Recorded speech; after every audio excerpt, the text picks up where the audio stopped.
Good morning friends morning bulletin ओडियारे आपनकु स्वागत। आसंतु नजर पकाइबा आजिर 20टी बड़ खबर उपरे।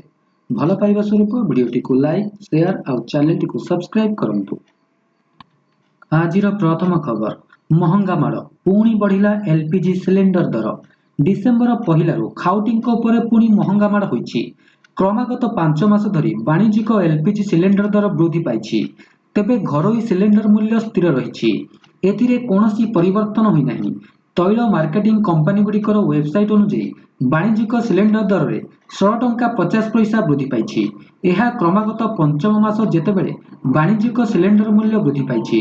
सर्वशेष मूल्य अनुसार दिल्ली में वाणिज्यिक सिलेंडर दर 1818 टंका 50 पैसा होछि।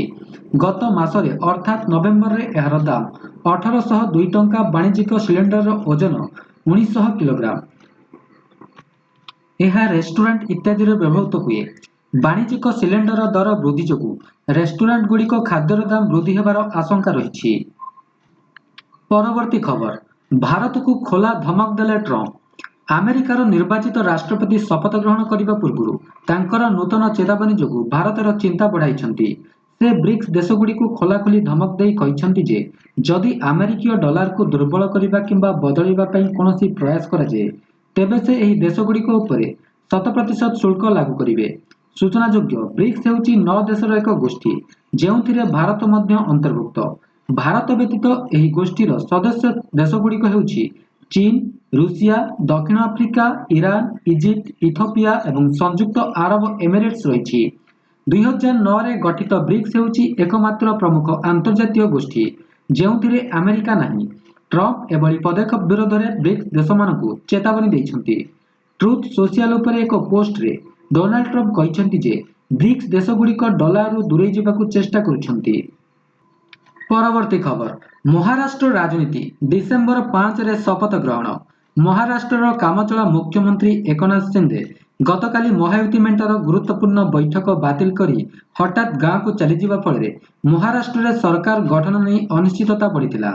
महाराष्ट्र मुख्यमंत्री किए हेबो एवं केबे सरकार गठन हेबो से नहीं जोरदार चर्चा जारी रहिथिबा बेले आज बीजेपी शपथ ग्रहण पर तारीख और समय घोषणा करिछि।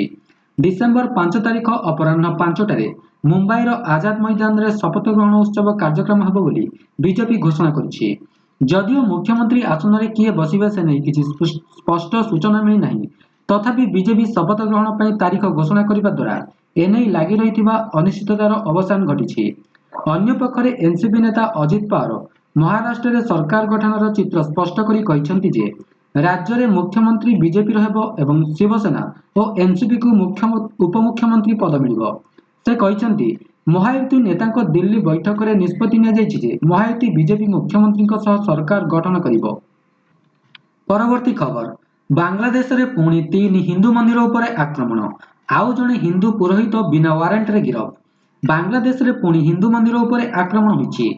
हिंदू संथ तथा पूर्वतन इस्कन सदस्य चिन्मय कृष्ण दास को विरोध में देशद्रोह मामला एवं गिरफ को विरोध करी बांग्लादेश विभिन्न स्थान में आंदोलन एवं हिंसा जारी रही बेले शुक्रवार बांग्लादेश छोट ग्राम में 3टी हिंदू मंदिर उपरे आक्रमण होइछि। बंदर सहर हरिश्चंद्र मनसेप लेन मातृ मंदिर, शनि मंदिर एवं कालीबाड़ी मंदिर उपरे आक्रमण होइछि।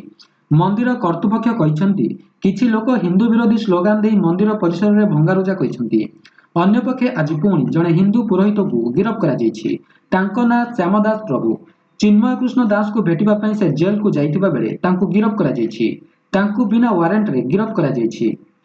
परवर्ती खबर देहजीवी मातृत्व छुट्टी पेंशन एवं स्वास्थ्य बीमा। विश्वर विभिन्न देश में महिला मानक सशक्त करने अनेक सुविधा सुजोग जोगाई दि जाउछि। कर्मजीवी महिला मानक 6 मासर मातृत्व छुट्टीर एक नियम कराଯାଇଛି। तेबे बेल्जियम रे देहजीवी समान नियम लागू कराଯାଇଛି। बेल्जियम सरकार नुआ नियम अनुसार एणिकी देश में देहजीवी माने स्वास्थ्य बीमा पेंशन एवं मातृत्व छुट्टी पाइबे।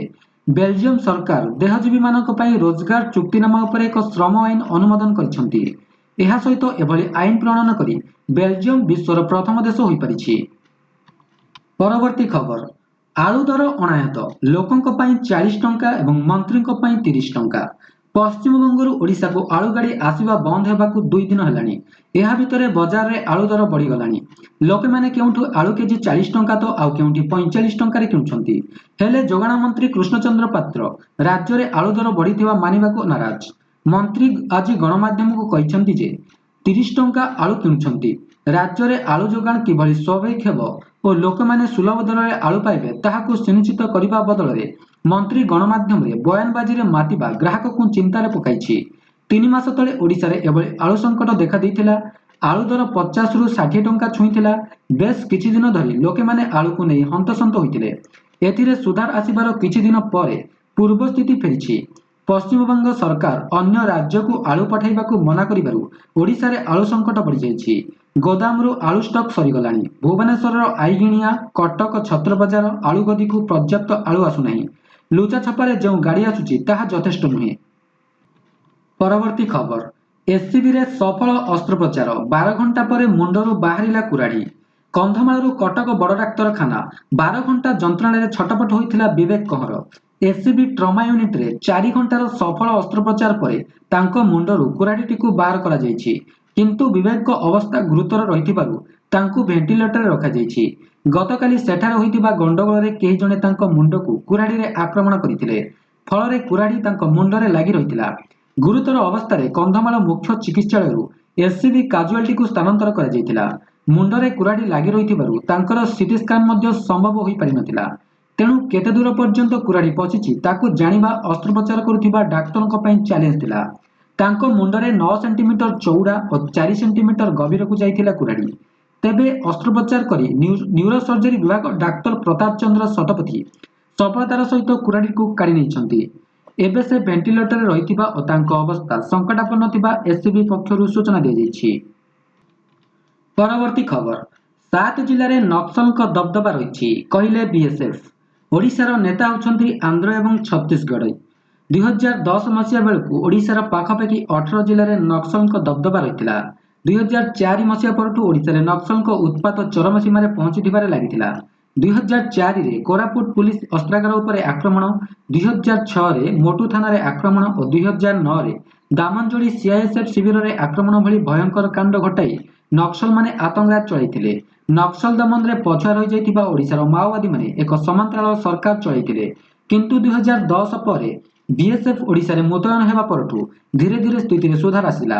ଏବେ ମାତ୍ର 7ଟି ଜିଲ୍ଲାରେ ମାଓବାଦୀମାନେ ସକ୍ରିୟ ଅଛନ୍ତି। ଗଞ୍ଜେଇ ଚାଷ ହେଉଥିବା କିଛି ଜିଲ୍ଲାରେ ସେମାନେ ତିଷ୍ଠି ରହିଛନ୍ତି। ଆକଳନ ଅନୁସାରେ ଓଡ଼ିଶାର 7ଟି ଜିଲ୍ଲାରେ ସକ୍ରିୟ ଥିବା 60ରୁ 70 ନକ୍ସଲଙ୍କ ମଧ୍ୟରୁ ମାତ୍ର 7ରୁ 8 ଜଣ ହେଉଛନ୍ତି ଓଡ଼ିଶାର।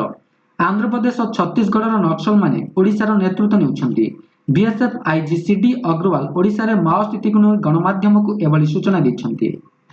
ପରବର୍ତ୍ତୀ ଖବର, ଲଘୁଚାପ ପାଇଁ ଚାଷୀ ଚିନ୍ତାରେ, ଜମିରେ ଓ ଖଳାରେ ପଡ଼ିଛି ଧାନ। ସାମୁଦ୍ରିକ ଝଡ଼ ପେଙ୍ଗଲକୁ ନେଇ ଚିନ୍ତାରେ ପଡ଼ିଛନ୍ତି ଚାଷୀ। ଜିଲ୍ଲାରେ ବର୍ଷା ହେବା ସମ୍ଭାବନା ରହିଛି।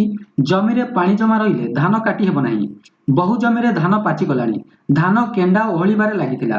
ତେଣୁ ଚାଷୀମାନେ ଆଉ କାଳ ବିଳମ୍ବ ନ କରି ଧାନ କଟା ଓ ଅମଳର 2 ରକମର ମେସିନ୍ ଓ ମହିଳାମାନଙ୍କୁ ଲଗାଇ ଧାନ ଅମଳ ପ୍ରକ୍ରିୟା ଜୋର କରିଛନ୍ତି।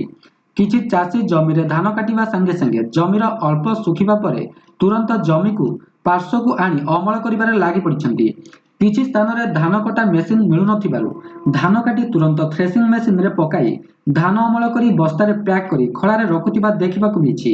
ମଣ୍ଡି ଆରମ୍ଭ ହୋଇନଥିବାରୁ କିଛି ସ୍ଥାନରେ ଅମଳ ଧାନ କେଣ୍ଡାକୁ ଜମି ମଧ୍ୟରେ ହିଁ ଗଦା କରି ରଖିଛନ୍ତି। ପରବର୍ତ୍ତୀ ଖବର, ବିଶ୍ୱ ଏଡ୍ସ ଦିବସ। କୋରାପୁଟରେ 23 ବର୍ଷରେ ସଂକ୍ରମିତ 2279, ମୃତ 607। ସାରା ବିଶ୍ୱରେ ଭୟ ଓ ଆତଙ୍କ ଖେଳାଇ ଦେଇଥିବା ମହାମାରୀ ଏଡ୍ସ ସଂକ୍ରମଣର ବ୍ୟାପକତା କୋରାପୁଟ ଜିଲ୍ଲାରେ ଦେଖିବାକୁ ମିଳିଥିଲା। National AIDS control organisation Koraput ଜିଲ୍ଲାକୁ ବି ମାନ୍ୟତା ବି ଦେଇଥିଲା। ଏହାକୁ ରୋକିବା ପାଇଁ ବି ବ୍ୟାପକ ସଚେତନତା ସହିତ କାର୍ଯ୍ୟକ୍ରମ ବି କରାଯାଇଥିଲା। ଧୀରେ ସଂକ୍ରମଣ ହାର କମି କମି ଆସିଛି। 2002 ମସିହାରୁ ଅବିଭକ୍ତ କୋରାପୁଟ ଜିଲ୍ଲାରେ ଏଡ୍ସକୁ ନେଇ କୋରାପୁଟ ଆଇସିଟିସି କେନ୍ଦ୍ରରେ ସଂକ୍ରମିତଙ୍କ ପରୀକ୍ଷାରେ 3209 ଜଣ ଚିହ୍ନଟ ହୋଇଛନ୍ତି। ଏହାରି ମଧ୍ୟରୁ ସିଂହଭାଗ ପ୍ରାୟ 70% ସଂକ୍ରମିତ ଅର୍ଥାତ୍ 2279 ଜଣ କୋରାପୁଟ ଜିଲ୍ଲାରେ ହିଁ ରହିଛନ୍ତି। ଏହି ମହାମାରୀରେ ଅବିଭକ୍ତ କୋରାପୁଟ ଜିଲ୍ଲାର 775 ଜଣଙ୍କର ମୃତ୍ୟୁ ହୋଇଛି। ସେଥିମଧ୍ୟରୁ କୋରାପୁଟ ଜିଲ୍ଲାର 607 ଜଣ ଓ ଅବିଭକ୍ତ କୋରାପୁଟ ଜିଲ୍ଲାର ଅନ୍ୟ ଜିଲ୍ଲାର ବଳକା 168 ଜଣ ବୋଲି ହୋଇଥିବା ଜିଲ୍ଲା ଏଡ୍ସ ସୁରକ୍ଷା ୟୁନିଟ୍ पक्षरु सूचना मिली। परवर्ती खबर 2027 सुधा सरिब भुवनेश्वर मेट्रो प्रकल्पर प्रथम पर्याय काम। भुवनेश्वर मेट्रो ट्रेन प्रकल्पर प्रथम पर्यायर काम 2027 डिसेम्बर सुधा शेष ହେବ। प्रथमे 26 किलोमीटर मध्य मेट्रो ट्रेन चलाचल करिब। आरंभरू लोकंकु 13टी ट्रेन रे एही सेवा मिलिब। प्रत्येक ट्रेन रे 3टी लेखाएं कोच रहिब। बहु प्रतीक्षित भुवनेश्वर मेट्रो ट्रेन प्रकल्पर काम 2027 शेष सुधा सरिबाकु लक्ष्य रखा जाइछि। ଏହି ପ୍ରକଳ୍ପ ପାଇଁ ଏବେ ମାଟି ପରୀକ୍ଷା ଚାଲିଛି। ଭୂପୃଷ୍ଠରୁ 50ରୁ 60 ଫୁଟ ତଳକୁ ମାଟି ନେଇ ଲ୍ୟାବରେ ପରୀକ୍ଷା ଚାଲିଛି। ମାଟି ପରୀକ୍ଷା ସରିବା ପରେ ଫାଉଣ୍ଡେସନ କାମ ଆରମ୍ଭ ହେବ। ଭୁବନେଶ୍ୱରରେ ଭୂପୃଷ୍ଠରୁ 13 ଫୁଟ ଉଚ୍ଚରେ ମେଟ୍ରୋ ରେଳ ଗଡ଼ିବ। ରାଜମହଲ, ଜୟଦେବ ବିହାର ଓ ବାରଙ୍ଗରେ ଏହାର ଉଚ୍ଚତା ଆବଶ୍ୟକତା ଅନୁଯାୟୀ ହେବ ବୋଲି ଭୁବନେଶ୍ୱର ମେଟ୍ରୋ ରେଳ କର୍ତ୍ତୃପକ୍ଷ ଗଣମାଧ୍ୟମକୁ ସୂଚନା ଦେଇଛନ୍ତି। ପରବର୍ତ୍ତୀ ଖବର ଛାତ୍ରଛାତ୍ରୀଙ୍କ ପାଇଁ ମଧ୍ୟାହ୍ନ ଭୋଜନ ଖର୍ଚ୍ଚ ବୃଦ୍ଧି କଲେ ରାଜ୍ୟ ସରକାର। ଛାତ୍ରଛାତ୍ରୀଙ୍କ ପାଇଁ ମଧ୍ୟାହ୍ନ ଭୋଜନ ଖର୍ଚ୍ଚ ବୃଦ୍ଧି କରିଛନ୍ତି ରାଜ୍ୟ ସରକାର। ଏବେ ପ୍ରାଥମିକ ବିଦ୍ୟାଳୟଗୁଡ଼ିକରେ ପ୍ରଥମରୁ ପଞ୍ଚମ ଶ୍ରେଣୀ ଯାଏଁ ପିଲାଙ୍କ ପାଇଁ ମଧ୍ୟାହ୍ନ ଭୋଜନ ଖର୍ଚ୍ଚ 7 ଟଙ୍କା 64 ପଇସାକୁ ବୃଦ୍ଧି କରାଯାଇଛି। ପୂର୍ବରୁ ଏହା ଥିଲା 5 ଟଙ୍କା 90 ପଇସା। ଏଣେ ଷଷ୍ଠରୁ ଅଷ୍ଟମ ଶ୍ରେଣୀ ଯାଏଁ ପିଲାଙ୍କ ପାଇଁ ମଧ୍ୟାହ୍ନ ଭୋଜନ ଖର୍ଚ୍ଚ 10 ଟଙ୍କା 94 ପଇସାକୁ ବୃଦ୍ଧି କରାଯାଇଛି। ପୂର୍ବରୁ ଏହା ଥିଲା 8 ଟଙ୍କା 82 ପଇସା। ପ୍ରଧାନମନ୍ତ୍ରୀ ପୋଷଣ ଯୋଜନାରେ ଖର୍ଚ୍ଚ ବଢ଼ାଇଛନ୍ତି ସରକାର। ଆସନ୍ତାକାଲିଠାରୁ ଏହି ବର୍ଦ୍ଧିତ ଖର୍ଚ୍ଚ ପ୍ରଦାନ କରିବାକୁ ନିଷ୍ପତ୍ତି ହୋଇଛି। ପରବର୍ତ୍ତୀ ଖବର ଭାରତୀୟଙ୍କୁ ବଡ଼ ଝଟକା। ଜାନୁଆରୀ 20 ପୂର୍ବରୁ ଭାରତ ଫେରିବାକୁ ହେବ। ଆମେରିକାର ଆମେରିକୀୟ ବିଶ୍ୱବିଦ୍ୟାଳୟ ଭାରତୀୟ ଛାତ୍ରଛାତ୍ରୀଙ୍କ ସମେତ ସମସ୍ତ ବିଦେଶୀ ଛାତ୍ରଛାତ୍ରୀମାନଙ୍କୁ ଜାନୁଆରୀ 20 ପୂର୍ବରୁ ନିଜ ନିଜ ଦେଶକୁ ଫେରିବାକୁ କହିଛନ୍ତି। ଏହାଦ୍ୱାରା ଭାରତୀୟ ଛାତ୍ରଛାତ୍ରୀମାନଙ୍କ ସମସ୍ୟା ବୃଦ୍ଧି ପାଇଛି। ନୂଆ ରାଷ୍ଟ୍ରପତି ଡୋନାଲ୍ଡ ଟ୍ରମ୍ପଙ୍କ ପ୍ରଶାସନ ବେଆଇନ ପ୍ରବାସୀଙ୍କ ଦେଶାନ୍ତର ଉପରେ ଆଲୋଚନା କରୁଥିବା ବେଳେ MIT ସମେତ ଅନ୍ୟ ବିଶ୍ୱବିଦ୍ୟାଳୟଗୁଡ଼ିକର ଏଭଳି ନିର୍ଦ୍ଦେଶ ଆସିଛି। ଅନୁମାନ କରାଯାଉଛି ଯେ ଦେଶରେ 1 କୋଟିରୁ ଅଧିକ ବେଆଇନ ପ୍ରବାସୀ ଅଛନ୍ତି। ଆମେରିକାର ଉଚ୍ଚଶିକ୍ଷା ପ୍ରତିଷ୍ଠାନଗୁଡ଼ିକ ବିଦେଶୀ ଛାତ୍ର ଏବଂ କର୍ମଚାରୀମାନଙ୍କୁ ଜାନୁଆରୀ 20 ପୂର୍ବରୁ ଶୀତ ଅବକାଶରୁ ଫେରିବାକୁ ପରାମର୍ଶ ଦେଇଛନ୍ତି। ଏହି ଦିନ ଡୋନାଲ୍ଡ ଟ୍ରମ୍ପ ଆମେରିକାର 47ତମ ରାଷ୍ଟ୍ରପତି ଭାବରେ ଶପଥ ଗ୍ରହଣ କରିବେ।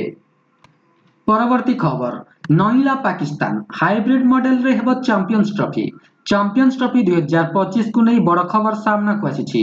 ପାକିସ୍ତାନ କ୍ରିକେଟ ବୋର୍ଡ ହାଇବ୍ରିଡ୍ ମଡେଲରେ ଟୁର୍ଣ୍ଣାମେଣ୍ଟ ଆୟୋଜନ ପାଇଁ ରାଜି ହୋଇଛି, କିନ୍ତୁ ଏହାର ଆନୁଷ୍ଠାନିକ ଘୋଷଣା ଏପର୍ଯ୍ୟନ୍ତ ହୋଇନାହିଁ। ଚାମ୍ପିୟନ୍ସ ଟ୍ରଫିକୁ ନେଇ PCB UAE ସହ ଆଲୋଚନା କରିବ। ଏକ ନିରପେକ୍ଷ ସ୍ଥାନରେ ଟିମ୍ ଇଣ୍ଡିଆର ମ୍ୟାଚ୍ ଖେଳାଯିବ। ତେଣୁ ଭାରତ UAEରେ ନିଜର ମ୍ୟାଚ୍ ଖେଳିପାରିବ। ତେବେ ପାକିସ୍ତାନ କ୍ରିକେଟ ବୋର୍ଡ ICC ଆଗରେ କେତେକ ସର୍ତ୍ତ ରଖିଛି। ଏହା ଅନୁସାରେ ଯଦି ଭାରତ ଫାଇନାଲକୁ ନ ଯାଏ ତେବେ ଫାଇନାଲ ଲାହୋରରେ ହେବ।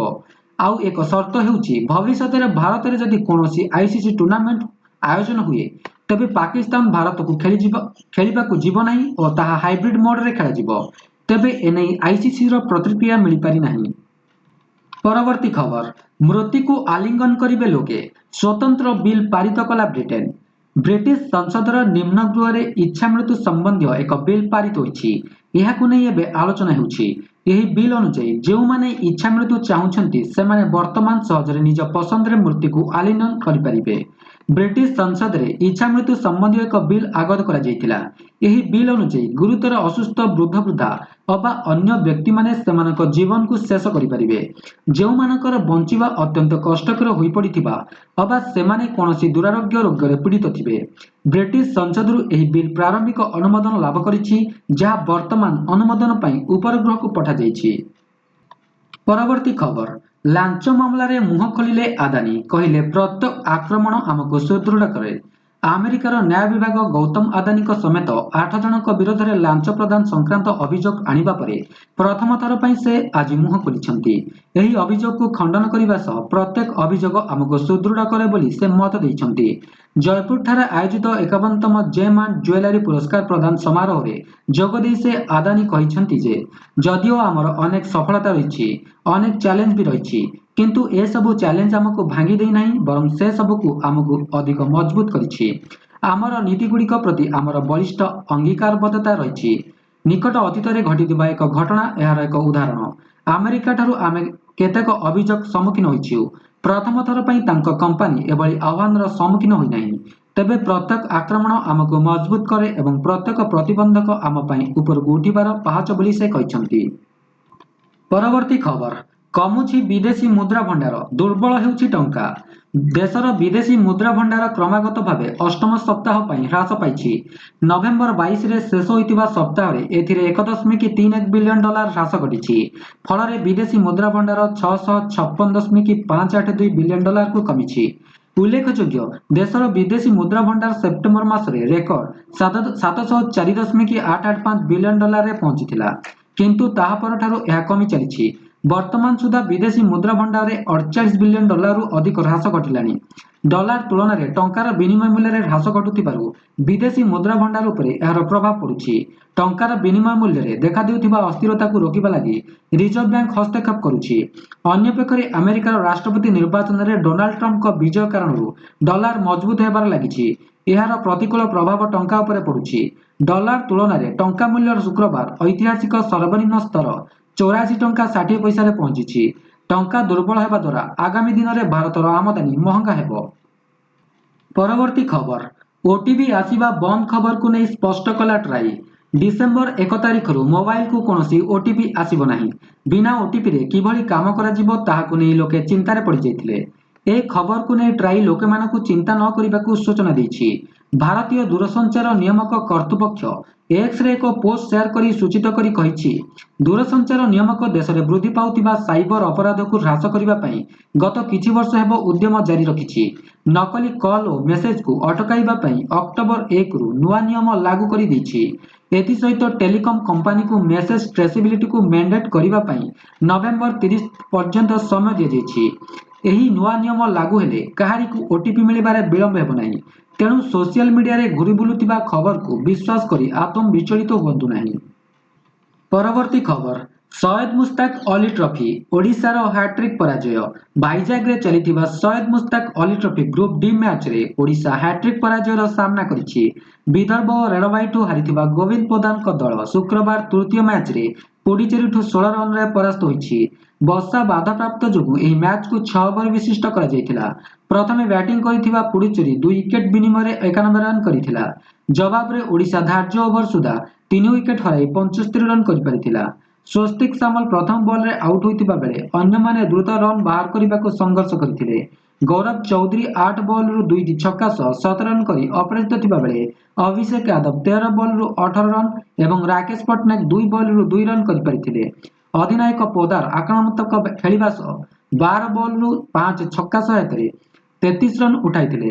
ଶେଷ ଓଭରରେ 30 ରନ୍ ଆବଶ୍ୟକ ହେଉଥିବା ବେଳେ ପୋଦାର 2 ଛକା ସହାୟତାରେ 13 ରନ୍ ସଂଗ୍ରହ କରିପାରିଥିଲେ। ଆଜିର ଶେଷ ଖବର, 19 ବର୍ଷରୁ କମ୍ ଏସିଆ କପ୍, ପାକିସ୍ତାନଠୁ ହାରିଲା ଭାରତ। 19 ବର୍ଷରୁ କମ୍ ଏସିଆ କପ୍ ମ୍ୟାଚରେ ପାକିସ୍ତାନର ପ୍ରାରମ୍ଭିକ ବ୍ୟାଟର ସାହିଦ ଖାନ ଭାରତ ବିପକ୍ଷରେ 159 ରନ୍ର ବିସ୍ଫୋରକ ବ୍ୟାଟିଂ କରି ନୂଆ କୀର୍ତ୍ତିମାନ ରଚିବା ସହିତ ଭାରତକୁ 43 ରନରେ ପାକିସ୍ତାନ ପରାସ୍ତ କରିଛି। ପ୍ରଥମେ ବ୍ୟାଟିଂ କରିଥିବା ପାକିସ୍ତାନ ପାଇଁ 147 ବଲରୁ 5 ଚୌକା ଓ 10 ଛକା ସହାୟତାରେ 159 ରନ୍ କରିଥିବା ସାହିଦଙ୍କ ସହିତ ଉସମାନ ଖାନ 60, ପ୍ରଥମ ୱିକେଟରେ 160 ରନ୍ ଭାଗିଦାରୀ କରିଥିଲେ। ଫଳରେ ଭାରତର ସମ୍ମୁଖୀନ 282 ରନ୍ର ଲକ୍ଷ୍ୟ ଧାର୍ଯ୍ୟ କରିଥିଲା ପାକିସ୍ତାନ। ଭାରତ ବିପକ୍ଷରେ ଏହା ସର୍ବୋଚ୍ଚ ବ୍ୟକ୍ତିଗତ ସ୍କୋର। ଭାରତ କିନ୍ତୁ ନିୟମିତ ଅନ୍ତରାଳରେ ୱିକେଟ ହରାଇଥିଲା। ମଧ୍ୟକ୍ରମରେ ନିଖିଲ କୁମାର 67 ରନ୍ କରି କିଛି ସମୟ ପାଇଁ ସଂଘର୍ଷ କରିଥିଲେ, କିନ୍ତୁ ଲମ୍ବା ଭାଗିଦାରୀ ହୋଇ ନ ପାରିବାରୁ ଭାରତ 238 ରନ୍ରେ ଅଲ୍ ଆଉଟ୍ ହୋଇଥିଲା। 5 ଦିନ ତଳେ କୋଟିପତି ହୋଇଯାଇଥିବା ବିହାର ବ୍ୟାଟର ବୈଭବ ସୂର୍ଯ୍ୟବଂଶୀଙ୍କ ଉପରେ ସାରା ଭାରତର ନଜର ଥିଲେ ମଧ୍ୟ ସେ ମାତ୍ର 1 ରନ୍ କରି ଆଉଟ୍ ହୋଇଥିଲେ। ସାହିଦଙ୍କ ମ୍ୟାଚର ଶ୍ରେଷ୍ଠ ଖେଳାଳି ପୁରସ୍କାର ମିଳିଥିଲା। ଆଜି ପାଇଁ ଥିଲା ଏହି ସବୁ ଖବର। ଯଦି ଭିଡ଼ିଓଟି ଭଲ ଲାଗିଥାଏ ତେବେ ଭିଡ଼ିଓଟିକୁ ଲାଇକ୍, ସେୟାର ଏବଂ ଚ୍ୟାନେଲଟିକୁ ସବସ୍କ୍ରାଇବ କରନ୍ତୁ। ଜୟ ଜଗନ୍ନାଥ।